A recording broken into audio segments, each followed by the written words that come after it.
Good morning everyone. I am Anupam Kumar from Mahatma Gandhi Shikshan Sansthan. तो आज हम पढ़ेंगे हाइपरबोला के कुछ इक्वेशंस के बारे में। स्टैंडर्ड फॉर्म क्या होता है हाइपरबोला का, अगर हाइपरबोला का कंजुगेट एक्सिस वाई एक्सिस हो तब उसका इक्वेशन क्या होगा। तो इस तरह से हाइपरबोला में अभी तक हम लोग देखे थे कि जब कंजुगेट एक्सिस एक्स एक्सिस के अबाउट होता है तो उसका इक्वेशन होता था x square upon a square minus y square upon b square is equal to 1। तो ये पिछले लेक्चर में मैंने आपको बताया था। अब मैं बताने जा रहा हूँ कि ए बी सी के बीच में रिलेशनशिप। तो सी स्क्वायर इक्वल टू होता है ए स्क्वायर प्लस बी स्क्वायर। यहाँ पे सी क्या है, सेंटर से फोकस तक का डिस्टेंस। ए क्या है, सेंटर से वर्टेक्स तक का जो ट्रांसवर्स एक्सिस होगा वहाँ पे वर्टेक्स तक का डिस्टेंस, और ये होगा कंजुगेट एक्सिस, इसका डिस्टेंस। तो इस तरह से सी स्क्वायर इक्वल टू हम क्या देख रहे हैं, ए स्क्वायर प्लस बी स्क्वायर। अगर यहाँ से मुझे जरूरत होगा ए स्क्वायर का तो हम निकाल सकते हैं सी स्क्वायर माइनस बी स्क्वायर, या फिर ए का जरूरत पड़ेगा तो हम इस तरह से निकाल सकते हैं सी स्क्वायर माइनस बी स्क्वायर। अगर कहीं मुझे बी का जरूरत पड़ेगा तो हम उसे भी लिख सकते हैं रूट अंडर सी स्क्वायर माइनस ए स्क्वायर। तो ये ए बी सी के बीच में रिलेशनशिप है जो कि क्वेश्चन बनाने के टाइम पे ये बहुत ही ज़्यादा इंपॉर्टेंट हो जाएगा। किसी किसी क्वेश्चन में फोकस दिया रहेगा, मेजर एक्सिस यानी ट्रांसवर्स एक्सिस के बारे में दिया रहेगा, लेकिन बी का वैल्यू नहीं दिया रहेगा। तो इसके बेस पे हम आराम से निकाल सकते हैं। तो चलिए अब हम देखते हैं कि अगर हमारा ट्रांसवर्स एक्सिस वाई एक्सिस के अलोंग हो, यानी हमारा जो फोकस होगा foci of the hyperbola lie along y axis, वो किस पे हो, वाई एक्सिस पे हो, तब क्या होगा देखते हैं जरा। यानी हाइपरबोला का इक्वेशन इस प्रकार से रहेगा, ये है y axis, this is x axis, ये होगा y डैश और ये होगा x डैश। तो इस तरह से इसका इक्वेशन जब हम निकालेंगे तो इसका इक्वेशन हो जाएगा y square upon a square minus x square upon b square is equal to 1। तो अभी जैसा कि बोर्ड पर दिख रहा है दो इक्वेशन है हमारे सामने में। पहला वाला जो इक्वेशन है, जब ये कंजुगेट एक्सिस यानी फोसी लाई करेगा एक्स एक्सिस के ऊपर तब इसका यूज करेंगे x square divided by a square minus y square divided by b square which is equal to 1। And जब foci lies on x axis यानी फोसी अगर हमारा वाई एक्सिस पे होगा तब क्या होगा, y square by a square minus x square by b square which is equal to 1। तो दोनों में जो हम रिलेशनशिप देख रहे हैं, यानी नीचे में ए स्क्वायर और बी स्क्वायर अपने प्लेस में दोनों में है। अगर एक्स एक्सिस के अलाउंग होगा तो एक्स स्क्वायर ऊपर में रहेगा, अगर वाई एक्सिस के अलाउंग होगा तो वाई स्क्वायर ऊपर में रहेगा। तो इस तरह से याद करना थोड़ा आसान हो जाएगा आपके लिए। तो इसे ध्यान पर रखना है हमें कि अगर वाई एक्सिस के अलाउंग रहेगा तब क्या होगा, इक्वेशन ऑफ हाइपरबोला, और जब एक्स एक्सिस के अलाउंग रहेगा तब क्या होगा। अब एक क्वेश्चन है हमारे सामने में, x square divided by 16 minus y square divided by 9 is equal to 1। तो अब इस क्वेश्चन में निकालना है फोसी का coordinate, vertices, length of latus rectum, eccentricity, ये सारे के सारे चीज़ यहाँ पे निकालने हैं। देखते हैं कैसे निकलेगा।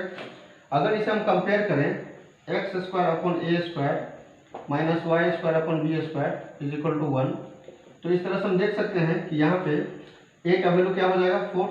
कैसे, एक्स स्क्वायर बाई 4 का square minus y square divided by 3 का square which is equal to 1। तो इस तरह से हम देख सकते हैं कि ए का वैल्यू हमारे सामने में क्या है, A equal to 4, B equal to 3। तो जब ए और बी का वैल्यू हमारे पास है तो आराम से हम सी का वैल्यू निकाल सकते हैं, क्योंकि सी इक्वल टू क्या होता है, root under A square plus B square, then 4 का स्क्वायर 16 प्लस 9 25। 25 का रूट क्या होगा 5, या प्लस माइनस 5 बोल सकते हैं इसे। तो यानी फोसी का कोऑर्डिनेट हमारे सामने में है, फोसी इक्वल टू क्या हो जाएगा प्लस माइनस 5,0। और एक्चुअली प्लस माइनस 5,0 इसीलिए क्योंकि यह जो ट्रांसवर्स एक्सिस होगा वो एक्स एक्सिस के अबाउट सिमेट्रिक है। तो जब एक्स एक्सिस पे होगा तो वाई कोऑर्डिनेट 0 होगा, अगर एक्स एक्सिस के अबाउट सिमेट्रिक है तो वाई कोऑर्डिनेट 0 माना जाएगा। अब यहाँ पे वर्टेक्स, तो वर्टिसेस जो होगा इसका वो क्या होता है प्लस माइनस a,0। तो हमारे पास a का वैल्यू क्या है 4, ये हो जाएगा प्लस माइनस 4,0। तो इस तरह से फोसी और वर्टेक्स निकल चुका है। अब एसेंट्रिसिटी हम जानते हैं, एसेंट्रिसिटी इक्वल टू क्या होता है c by a, where is c का वैल्यू है 5 और a का वैल्यू है 4 यानी 5/4। लेंथ ऑफ लेटस रेक्टम ये होता है 2b² 2b² यानी 3 का स्क्वायर 9 डिवाइडेड बाई a की जगह पे 4 डालेंगे यानी हमारा आंसर क्या होगा 9/2। तो इस तरह से इस क्वेश्चन में जितने भी टर्म्स निकालने थे वो हम निकाल चुके हैं। यानी फोसी क्या होगा, वर्टिसेस क्या होगा, लेंथ ऑफ लेटस रेक्टम क्या होगा, एसेंट्रिसिटी क्या होगा, ये सभी बोर्ड पे सामने में है, आप इसे देख सकते हैं। बहुत ही इजी है, ये बहुत ही आसान है याद करना।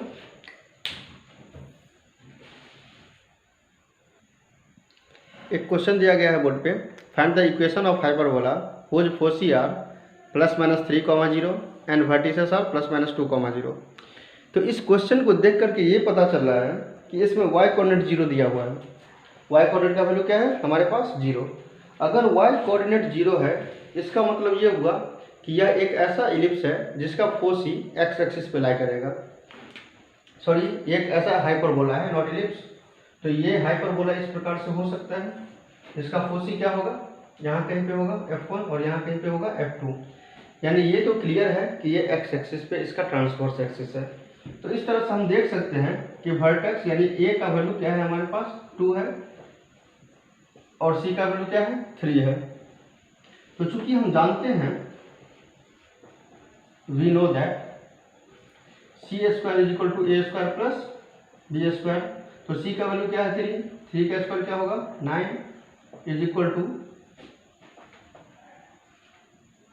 a² यानी 4 + b²।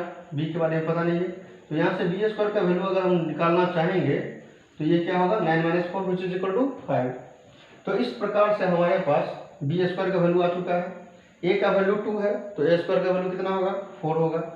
तो अब हमें इक्वेशन निकालना है, इक्वेशन ऑफ हाइपरबोला क्या होगा x² / a²। हम जानते हैं x² / a² - y² / b² = 1।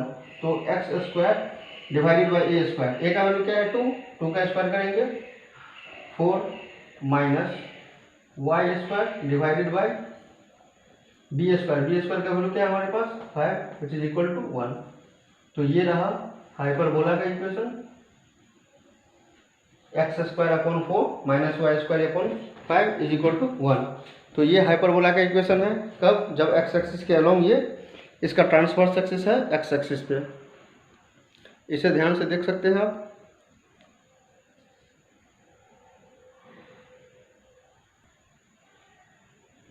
एक क्वेश्चन और देखेंगे हम, क्वेश्चन नंबर 8। इस क्वेश्चन में कह रहा है कि वर्टेक्स दिया हुआ है। अकॉर्डिंग टू क्वेश्चन हम देख सकते हैं कि हमारे पास वर्टेक्स का वैल्यू है 0 ±5 एंड फोसी दिया गया है 0 ± 8। तो इस तरह से हम कह सकते हैं कि हमारे पास a का वैल्यू है 5 और c का वैल्यू है 8। तो यहाँ से b² = क्या हो जाएगा c² - a²। c² का वैल्यू 8 का स्क्वायर क्या होगा 64 माइनस a यानी 5 का स्क्वायर 25। तो ये हो जाएगा 39। ये b² का वैल्यू क्या है हमारे पास 39 है। तो इस तरह से हम देख सकते हैं कि हमारे पास b² का वैल्यू 39 आ गया। अब हम इक्वेशन निकालेंगे। तो ये चूंकि y एक्सिस के अबाउट सिमेट्रिक है तो इक्वेशन क्या होगा y² / a² minus x² / b² = 1। तो यहाँ से इक्वेशन होगा y² divided by a²। a का वैल्यू क्या है 5 का स्क्वायर क्या होगा 25 minus x² divided by b²। तो b² का वैल्यू है 39 = 1। तो ये हमारा इक्वेशन रहा y² divided by 25 minus x² divided by 39 = 1। तो आराम से देख सकते हैं ये बहुत ही इजी क्वेश्चन था। y² / 25 minus x² / 39 = 1। y axis के अबाउट सिमेट्रिक रहेगा तब तक के लिए आप खुद भी ट्राई कर सकते हैं। Thank you.